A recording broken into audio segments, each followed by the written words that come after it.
So real quick, just about Bran again. So yeah, someone had mentioned to me that if you go and reread all the books and stuff, and every time you know a raven speaks to him or anything like that, just picture it as the blood raven. The blood raven is speaking to him, telling him to do these things, and it sounds like this at the time when you're reading it. You have no idea what it is. It just sounds like this all powerful, like or all knowing, like entity that knows his destiny, and that you think it's just you assume that it's for a greater good, a greater power. Um, but it's if it's Blood Raven, and he's being used by the Night's King, then you can assume that it's not good. It's definitely not good. But switching subjects a bit, I just kind of want to get back to the main. Just going a different route at this point. But the main thing is that these prophecies are what I like to talk about, these like visions and stuff, and kind of see how they relate. And yeah, I mean, there's the ones that there are a ton of them. There are tons of prophecies, and there are ones that have already happened and they've kind of fulfilled out, and they've I think they're kind of straightforward in a sense that it's not the ones that have already happened and have occurred. They make complete sense. Like it's not like something that you really have to think too hard upon. You're just like, oh, okay, that's that. Um, for example, okay, yeah, let's talk about Cersei and her prophecy when she, when she was a child, she spoke of this prophecy that, there was like a tournament or something, and she was a kid, and her friend Maggie, or no, Maggie was the name of the witch or the lady who gave the prophecy, but her friend was Melara, and Cersei and Melara went to go get their future told by this lady Maggie, and so this is how it goes. Cersei says, "When will I wed the prince?" And the prince is referring to Rhaegar at the time. And Maggie responds, "Never. You will wed the king." And Cersei goes, "I will be queen, though." And she goes, "Aye, queen you shall be, until there comes another, younger and more beautiful, to cast you down and take all that you hold dear." Cersei says, "Will the king and I have children?" "Oh, aye, 6 and 10 for him, and 3 for you. Gold shall be their crowns, and gold their shrouds. And when your tears have drowned you, the Valonqar shall wrap his hands about your pale white throat and choke the life from you." So she's referring to Robert Baratheon having 16 for him and her 3 children that she has with Jaime. Gold shall be their crowns, meaning that they're all kings at some point, like Joffrey, Tommen, and Myrcella, I guess, is a queen of Dorne or something. I'm not really sure about that, but gold will be their crowns, gold their shrouds, meaning that they die. They all die. And when your tears have drowned you, I'm not sure how they all die. Obviously, Tommen and Myrcella are still alive, but they'd all die. And at this point, Cersei has nothing to live for. The Valonqar shall wrap his hands about your pale white throat and choke the life from you. So who's the Valonqar? I know a lot of people, and I mentioned that maybe Jaime has to kill Cersei to be Azor Ahai, but that doesn't make sense because I just don't see that happening. The Valonqar to me is Tyrion. It says, "So wrap your hands about your pale white throat and choke the life from you." First of all, I don't think if Jaime, were to kill, he wouldn't choke Cersei. I don't know what he would do. Maybe I just don't see that happening. Especially not the fact that he wouldn't be using the sword to kill her. So the sword kind of rules that out. That wouldn't happen. But so if it's talking about choking, who did Tyrion's choked? He choked the life out of Shay. When he found her in the bedroom with Tywin, he shot him with the crossbow and choked her out. So that's his. Maybe that's what he does. He chokes her out. And also, if you look up the Valonqar, like what is the Valonqar? They give a description of it. I'm gonna try to see if I can find it. But basically, it's her. It says it's her little brother, and technically Jaime's younger than Cersei. I guess Cersei came out first, so he can be looked at as a little brother. But I think that it refers to as the stature, like Tyrion is little. He's an actual little person, like a dwarf. But back to the prophecy. Melara then asks, "Will I marry Jaime?" And Maggie goes, "No, not Jaime, nor any other man. Worms will have your maidenhead. Your death is here tonight, little one. Can you smell her breath? She is very close." And this all means, Maggie asks if she can marry Jaime because she has a thing for Jaime. They're children, and she likes Jaime. She has a crush on him, and Maggie responds, "No, you will not marry Jaime or anybody. Worms will have your maidenhead. Your death here is tonight. Can you smell her breath? She is very close." Can you smell her breath? She's talking about Cersei, because Cersei ends up, killing Melara that night, pushing her down the stairs. When she heard that question, "Will I marry Jaime?" She grew crazy. Like it drove her nuts. She got super defensive. Like she loves Jaime, so she decided to push Melara down the stairs, and she died that night. So the prophecy was fulfilled instantly. So there's that prophecy, and that's just an example that all the prophecies are pretty straightforward. It's not rocket science. If it says it, it happens. So let's find another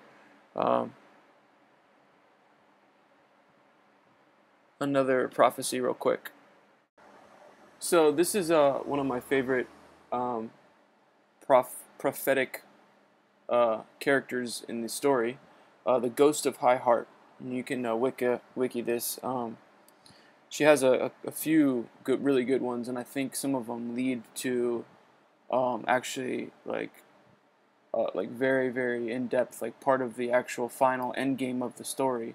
And we can talk about that one. So this is the one that she is speaking. I'm not sure who Tom and Lem and Greenbeard are, but she says this in the book. "The gods old stir and will not let me sleep. I dreamt I saw a shadow with a burning heart butchering a golden stag. I dreamt of a man without a face waiting on a bridge that swayed and swung. On his shoulder perched a drowned crow with seaweed hanging from his wings. I dreamt of a roaring river and a woman that was a fish. Dead she drifted, with red tears on her cheeks. But when her eyes did open, oh, I woke from terror. All this I dreamt, and more." So we can break this down, and the first line is that she saw a shadow with the burning heart butchering a golden stag. The golden stag is the symbol for the Baratheon, and the shadow of the burning heart is Stannis's new, it's his new sigil. Basically, he's taken Melisandre's sigil of the burning heart, and he kills his brother. He kills his brother, and that's been fulfilled. I dreamt a man without a face, waiting on a bridge that swayed and swung. So, the show, I don't really know how they. I think it's just one line. They're like, yeah, Balon dies. He's on a bridge. They were trying to cross a bridge, and the bridge collapsed, and he died. That was basically that. And they're like, "Oh, Balon's dead." And Balon at this point is the king of the Iron Islands. And the way they depict it in the show is that Stannis, gets they need king's blood in order to sacrifice and kill a king. That's what Melisandre is saying. And so she puts these leeches on Stannis, and then throws him into the fire, and that kills the three kings. That kills Joffrey. That kills Balon, and then that kills the Stark, king of the North. So those are the three kings that the leeches so-called, I did that with 3, they killed. But I know, reading this, I don't buy it. I don't buy that just these leeches, and a lot of Melisandre's stuff I don't really buy. I think that it's all destined kind of, like, she does these things because she's trying to make all these realities come true, but regardless if she does them or not, they're gonna happen. So that line, I dreamt of a man without a face waiting on a bridge that swayed and swung. So talking about a bridge and Balon's death, and it's kind of all mysterious at this point.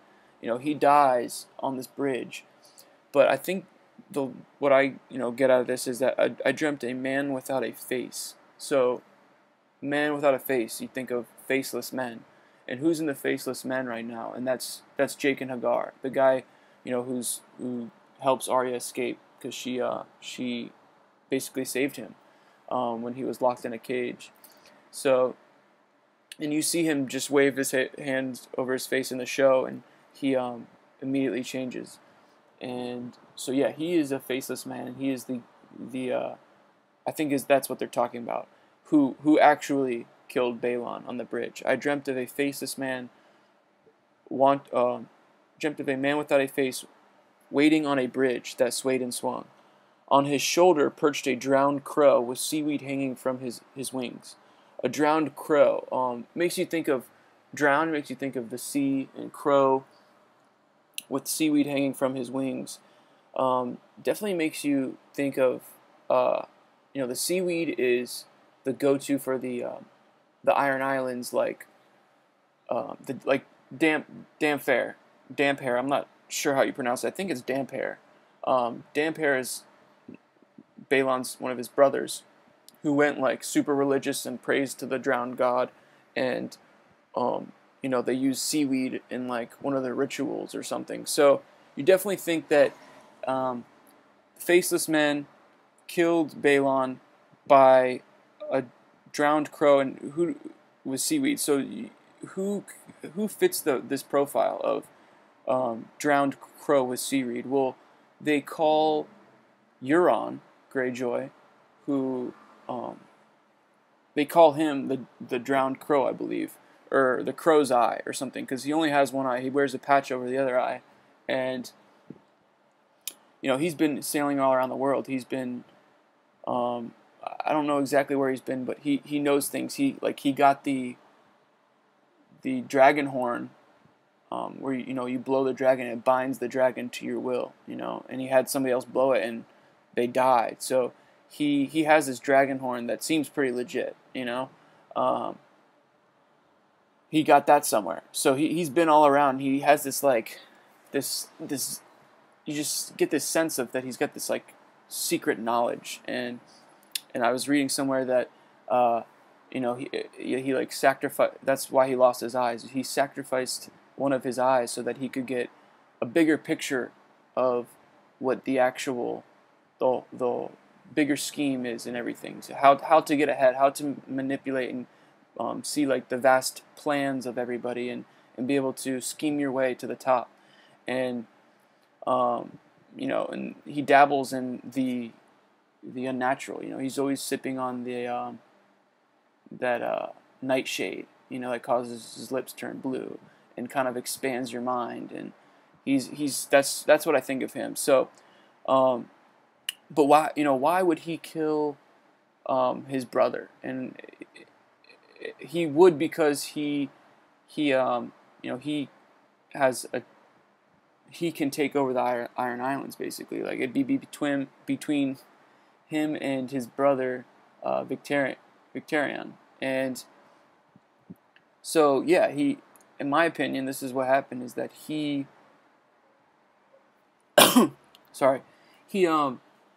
he decides to kill his brother. And how does he do this? He mentions that talking, that he's been around the world, and he has all these cool stuff, and he's pretty badass, honestly. Like, all of his shipmates that he sailed around the world with are mute. They don't talk. Like, their tongues are cut off.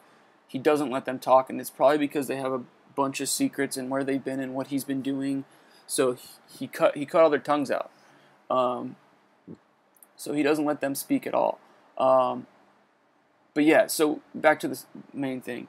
So he tells, and I forget where he says this or when he says this, but he says he at some point he has a dragon's egg, and that he, you know, just by sailing he somehow acquired a dragon's egg, and that he threw it in the ocean in one of his foul moods, which I just find so highly unlikely. This guy has sacrificed his eye so that he can basically see the big picture of things, and he's just, you know, ruthless. He's just super badass. So why would he, knowing the value of a dragon's egg, you know, whether it's just a stone or not, like, it's a dragon's egg. Why would you throw it off the, you know, into the sea? That just doesn't make any sense to me.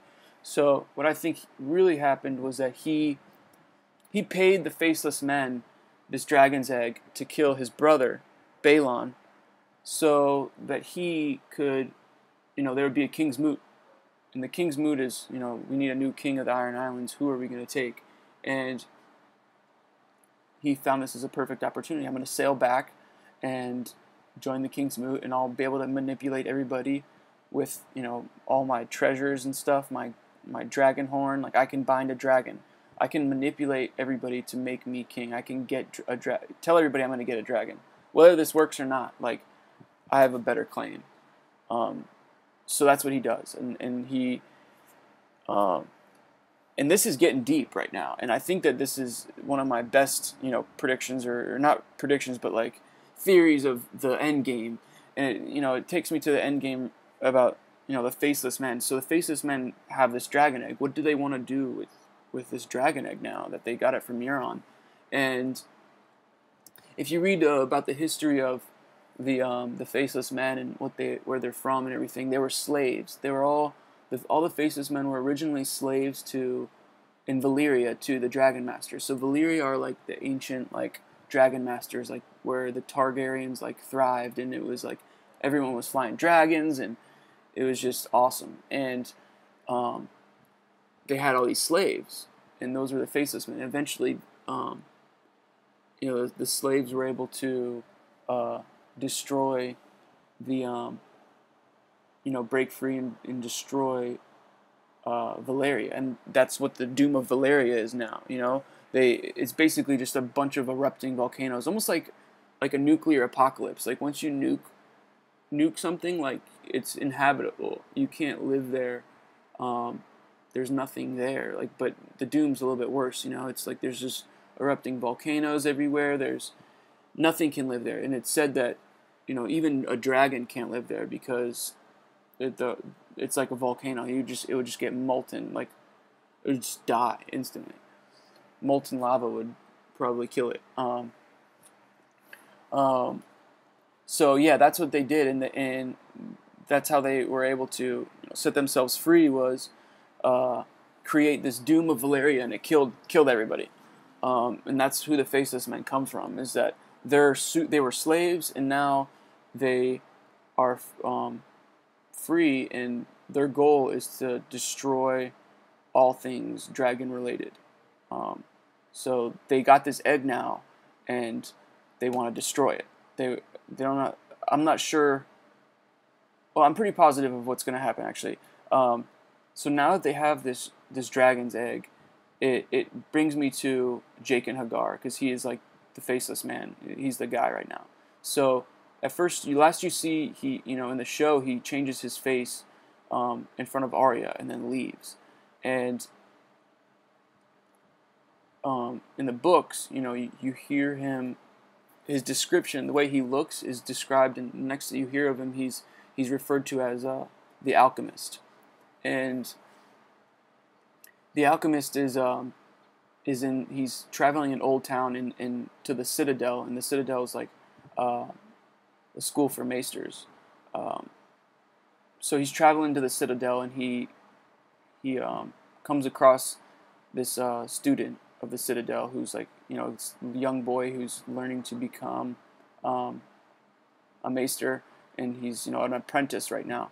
And kind of forget what happens, but basically, as the alchemist, Jaken is, you know, disguised as the alchemist. I don't know if he befriends him or whatnot, but he basically kills Pate That's the student's name. He kills Pate and then takes his identity, does the face change again, changes into this little boy named Pate. Then, as Pate, he goes and it's for a while too. Like he stays with the Maester and like learns all of his little like subtleties and like learns all of his, you know, mannerisms, and becomes Pate. And then last we hear of him, he's stolen a key from his Maester, and I think, the end game for this is that he stole this key from the Maester in order to gain access into the Maester's chambers, which is like, there's this safe in the bottom of the Citadel that's like, locked with this special key. He that's why he was there for so long. He had to find this one special key that opened this, safe, and yeah, so that's what's gonna happen. He's going to go in there and he's gonna get that book, How to Kill a Dragon, and that's what the book is entitled. And it's pretty much everywhere. Like I've heard this many different places, that this book is like there's only one left, and it's called How to Kill a Dragon, and it's in the bottom of the Citadel in this safe. So he's going there to get that, and now that the Faceless Men have a dragon's egg, they are going to try to destroy it, using this book. And the problem with that is that it's like super dangerous to either hatch or destroy an egg. Either way, it's like pretty sure that's the doom of Valeria. That's how that occurred. They were trying to destroy these dragon eggs, and then the doom of Valeria happened, and it just caused, it was like a nuclear apocalypse. So that's where I think that's culminating to, in like Arya's storyline. Like she's now becoming a faceless man right now. Like even the excerpt, she's like acting and stuff, and she's got a shaved head, wears a wig all the time, kills people. Yeah, so I think that eventually is that their goal is to destroy all dragon things related, and it's going to culminate into maybe them trying to create another Doom on at the same time all these White Walkers are coming down, and it's just going to culminate into this epic, crazy suspense, like thrill, like what's going to happen. Oh God, my eye kind of hurts. But so back to the prophecy. So after that whole, I assume that, or I think that Euron is paid the Faceless Men to kill Balon. The prophecy continues and says, "I dreamt of a roaring river and a woman that was a fish." A roaring river is a river that was where Catelyn was found. She was dumped into the river.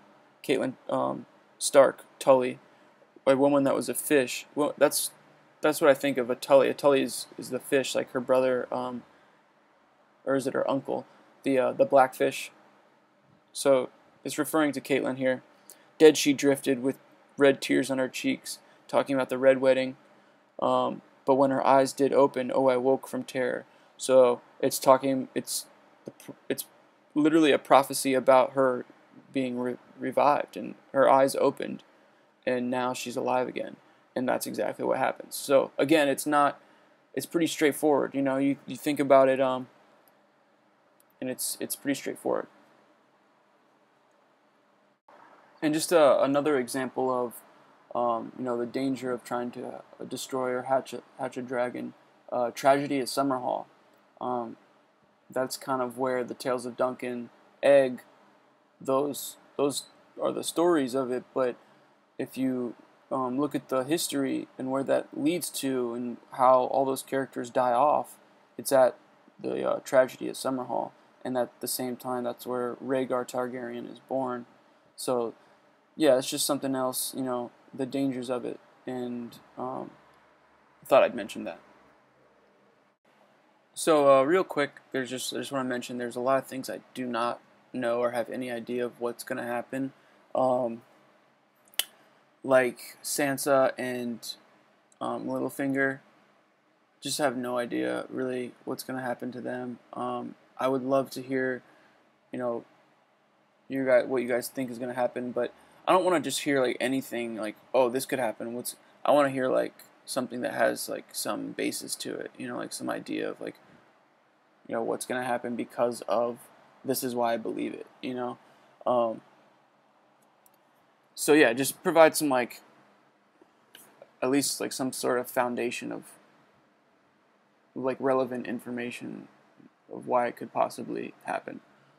Same with like, Dorn. Not really sure, what's gonna happen with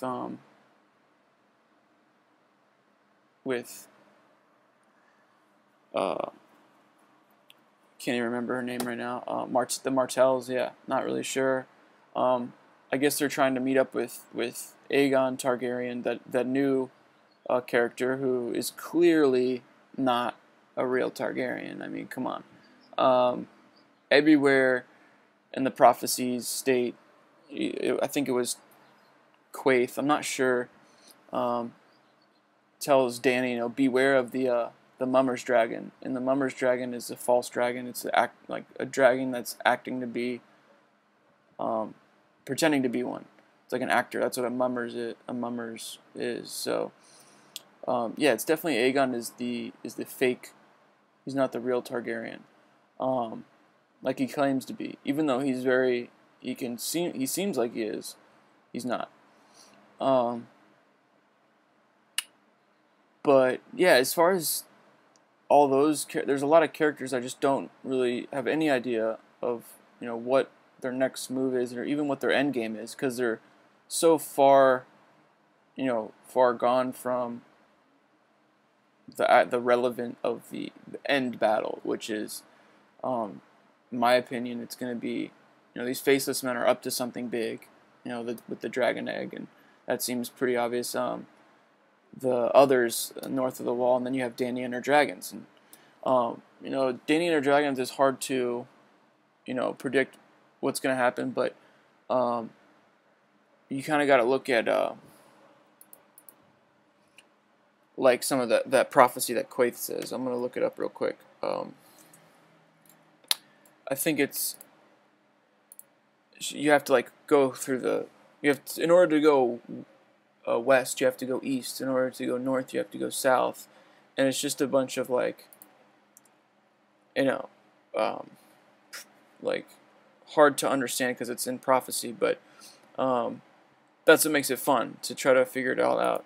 And to go north, you must journey south. To reach west, you must go east. To go forward, you must go back. And to touch light, you must pass beneath the shadow. So yeah, they're talking about like the Shadowlands. And the Shadowlands of Asai is where Melisandre's from. She can, she's a shadow binder or whatever. She can birth shadow creatures. And that's where all the dragons are from too, apparently. Like, and it's the lands of the shadow, or all these. It's just Shadowlands because there's mountains or what have you. It's just very mountainous, and that's where, I'm assuming that's where dragons, they like the warmth, so they go into these caves or volcanoes or whatever, and that's where they are. We don't really know too much, except for that's where, Melisandre is, and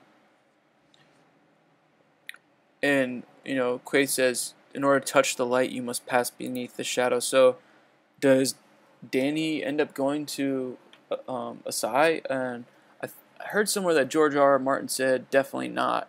That we never actually go to Asai except for in like a flashback of Melisandre maybe, or a vision of Melisandre or something like that. So I really don't know, but which I found was another thing I found pretty interesting was there's on this new app that came out for your iPhone. It's called A World of Ice and Fire. There's a new city that popped up that is only on this, and no one's ever referred to it before. It's literally only on this app. But this is a legit app. Like, George R. R. Martin approved it, and it's his work. So it's definitely on here. You just got to look at the map, and I'm looking at it right now. Yeah, and I guess you have to like unlock a lot of stuff, but either way, my buddy has unlocked and he showed it to me. There is a new city called the City of Winged Men. So I don't know what that is. Maybe it's, you know, the men have you know, bred with dragons, and now they have wings and they're like scaly humans, but they're like half dragon, half human. And I think that's, you know, that was the description that Danny, her stillborn, had. It was scaly and it had like wings or something.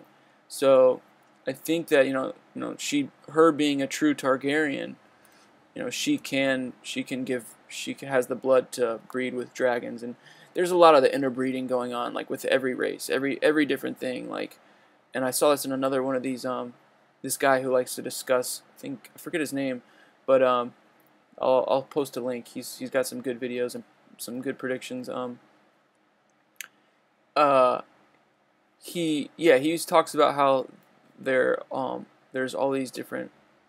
There's four. There's like giants, men, children of the forest, and I don't even remember. I don't remember. There's a fourth one, but I don't know. And I'm actually adding one. There's the fifth one. There's dragons, and saying that dragons actually can interbreed, you know, with men at least. I mean, there's a city of winged men. I think it's definitely, this is really far off off topic, but I just thought it was pretty interesting and it's worth mentioning.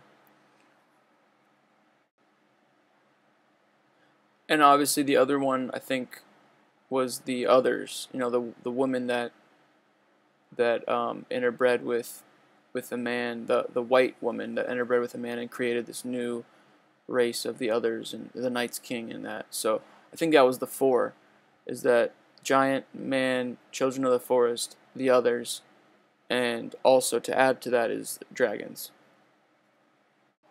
Well, that concludes the first discussion in the Song of Ice and Fire that I'm now doing, and I just want to thank you for watching, and if you have any questions, leave a comment. Have a good one. Bye.